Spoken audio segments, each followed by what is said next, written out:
बिस्मिल्लाहिर्रहमानिर्रहीम। अस्सलाम वालेकुम। मैं हूं असद और आप देख रहे हैं असद इलेक्ट्रिकल।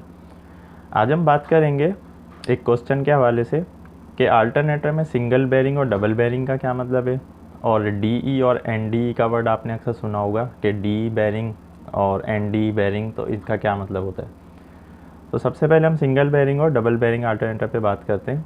जैसा कि हम जानते हैं कि हमारा जो अल्टरनेटर होता है वो मोटर की तरह नहीं होता कि उसमें हमें दोनों साइड पे बेरिंग लगाने पड़े उसकी शाफ्ट पे।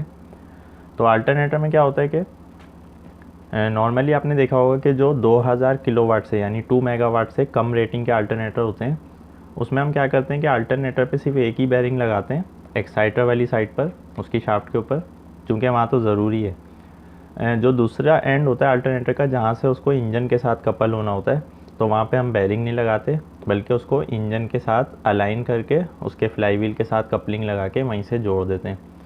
तो ऐसे अल्टरनेटर को हम कहते हैं सिंगल बेरिंग अल्टरनेटर। तो इसमें एक बेरिंग की हमने बचत कर ली। इसका फ़ायदा ये होता है कि इसको असेंबल और डिसअसेंबल करने में आसानी होती है, कॉस्ट इफ़ेक्टिव है, यानी कि पैसे बच रहे हैं। अच्छा, ये एक रेटिंग तक है। जैसा कि हमने बताया कि 2 मेगावाट से कम के जनरेटर्स में आप देखेंगे कि उसमें इंजन के साथ अल्टरनेटर डायरेक्टली कपल है। जैसे आप उसको कपलिंग को खोलेंगे तो हमारा जो अल्टरनेटर का रोटर है वो नीचे बैठ जाएगा, यानी कि उसका अपना कोई बेरिंग नहीं होता उस तरफ, सिर्फ और सिर्फ एक बेरिंग होता है जिसको हम एक्साइटर वाली साइड पर लगाते हैं। अच्छा, डबल बेरिंग अल्टरनेटर कब यूज़ किया जाएगा। स्टैंडर्ड ये है कि 2 मेगावाट से ऊपर की कैपेसिटी का जब भी जनरेटर होगा, यानी जो बड़ा जनरेटर होगा, तो उसमें हम डबल बेरिंग लगाएंगे। चूँकि उसमें रोटर का साइज़ भी बढ़ जाएगा तो जाहिर है कि उसको बैलेंसिंग के लिए हमें दोनों साइड पे बेरिंग लगाने पड़ते हैं। अच्छा, इसके अपने बेनिफिट्स हैं। इसमें पैसे तो ज़्यादा लग रहे हैं, यानी कि कॉस्टली तो है ये, लेकिन इसके बेनिफिट क्या हैं कि अगर इंजन में वाइब्रेशन आती है तो वो हमारे अल्टरनेटर में डायरेक्टली ट्रांसफ़र नहीं होगी। और इसी तरह जब आप इंजन को कपलिंग हटाएंगे, इंजन को अलग करेंगे अल्टरनेटर से, तो हमारा अल्टरनेटर अपनी जगह बिल्कुल उसकी जो शाफ्ट है वो बेरिंग्स के साथ फिट रहेगी। जबकि सिंगल बेरिंग में क्या होता है कि वो उसको हमें किसी चीज़ से सहारा देना पड़ता है जब भी हम इंजन को अल्टरनेटर से अलग करते हैं। तो दोनों के अपने अपने फ़वाइद भी हैं और थोड़े बहुत नुकसानात भी हैं, लेकिन स्टैंडर्ड यही है। कंपनियां ये करती हैं कि 2 मेगावाट से कम के जनरेटर्स में सिंगल बेरिंग लगाती हैं और 2 मेगावाट से ऊपर के जनरेटर में डबल बेरिंग लगाती हैं। अच्छा, एनडी और डीई का क्या मतलब है। तो देखें, जहाँ से भी जनरेटर हमारा ड्राइव हो रहा है, यानी कि इंजन के साथ कपल होके ड्राइव हो रहा है, तो उसको हम कह रहे हैं कि ये हमारे जनरेटर की ड्राइव एंड है। सही है।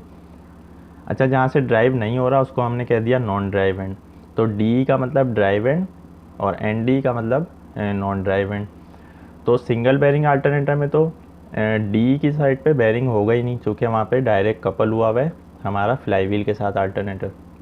तो सिर्फ और सिर्फ इसमें एक बेरिंग होगा जिसको हम कहेंगे एन डी ई बेरिंग। अच्छा, डबल बेरिंग अल्टरनेटर में ये होगा कि उसके दोनों साइड पे बेरिंग होंगे। तो उसको हमने नाम दे दिया कि ये डी बेरिंग है, जहाँ से वो इंजन के साथ कपल्ड है, चूँकि ये इसकी ड्राइव एंड है, वहाँ से वो घूमता है। और दूसरी साइड को हमने कह दिया एन डी ई यानी नॉन ड्राइव एंड। तो इसका सिर्फ और सिर्फ ये मतलब होता है। तो आप अक्सर बड़े जनरेटर्स में देखेंगे उसमें दोनों साइड्स के बेरिंग के टेम्परेचर वगैरह हमारी मॉनिटरिंग में पैनल में आ रहे होते हैं। तो उसका मतलब यही होता है कि दोनों साइड्स के जो बेरिंग है हमने उनको लेफ़्ट राइट कहने के बजाय डी और एन डी कह दिया। और सिंगल बेरिंग अल्टरनेटर में चूँकि एक ही बेरिंग होता है तो उसको हम एन डी कहेंगे, यानी वो नॉन ड्राइव एंड पे तो लाजमी लगाना ही है, लेकिन जो है ड्राइव एंड पे वहाँ पर नहीं लगा हुआ होता।